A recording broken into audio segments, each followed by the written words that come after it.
guys, it's Tessa from HandleTheHeat.com.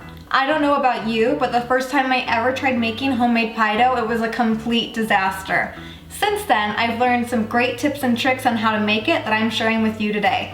I'm going to show you how to make homemade pie dough by hand using a pastry blender and how to use a food processor to make it. You're gonna love this pie dough. It's flaky, buttery, delicious, and it's really going to impress all of your friends and family on Thanksgiving. So if you'd like to learn how to make homemade pie dough, then keep watching. Let's get started with the by hand method. In my bowl here, I have 1 1/4 cups of all-purpose flour, which is about 5.3 ounces. And to that, I just added 1/2 teaspoon of salt and 2 teaspoons of sugar. I also have 1 stick of cubed butter here, and the key is to make sure the butter is super cold.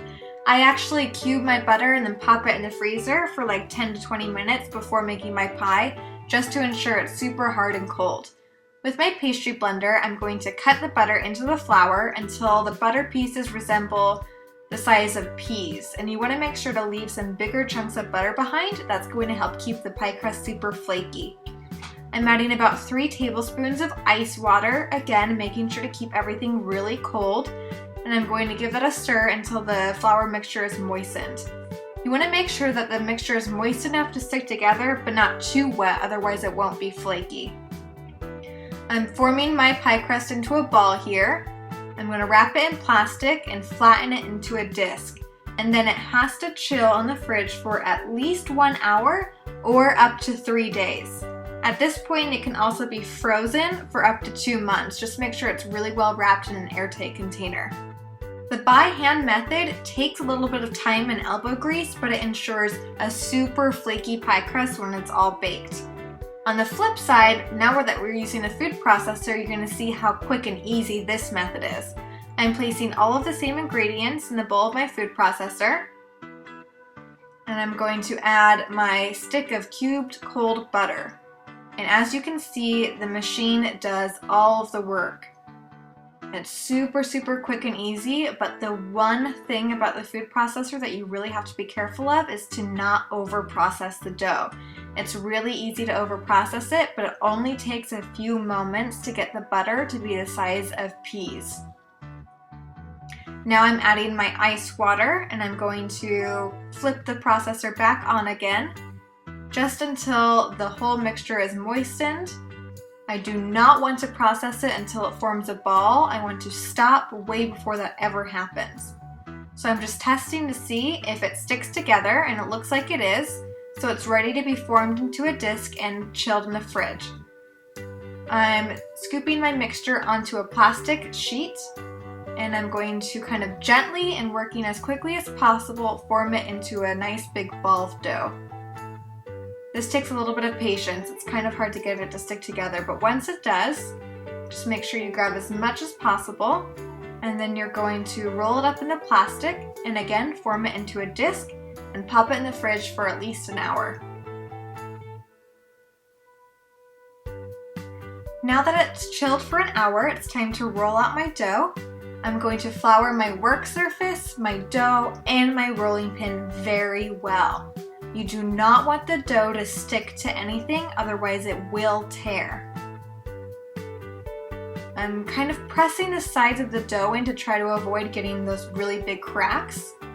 But the key to rolling out pie dough is to constantly keep the dough moving. I have a bench scraper here, and this helps me lift the dough up from the surface of my counter and make sure that the underneath is constantly floured and constantly moving so it's not sticking. As you can see, when you're rolling out the pie dough, it does not have to be perfect. That's totally okay.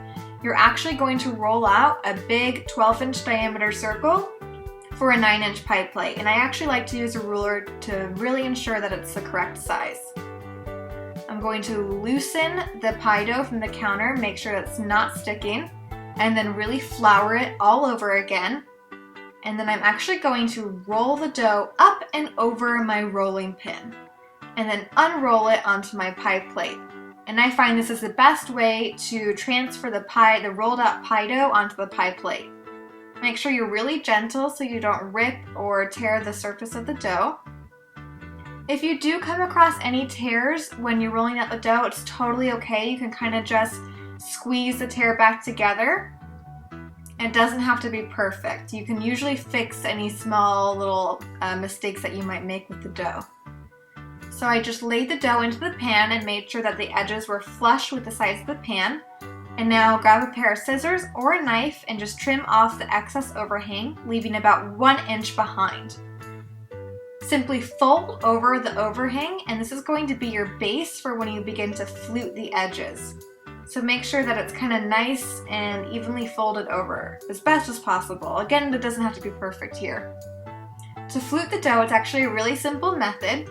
You use if you're right-handed, you use your right index finger and thumb and your left index finger and create that little fluting scalloped edge there. And you'll get the hang of it after a few tries.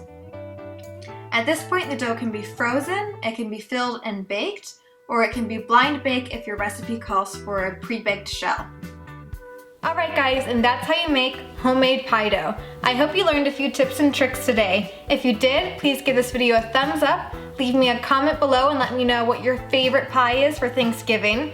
Don't forget to subscribe to my channel, and I'll see you next Wednesday for another food video.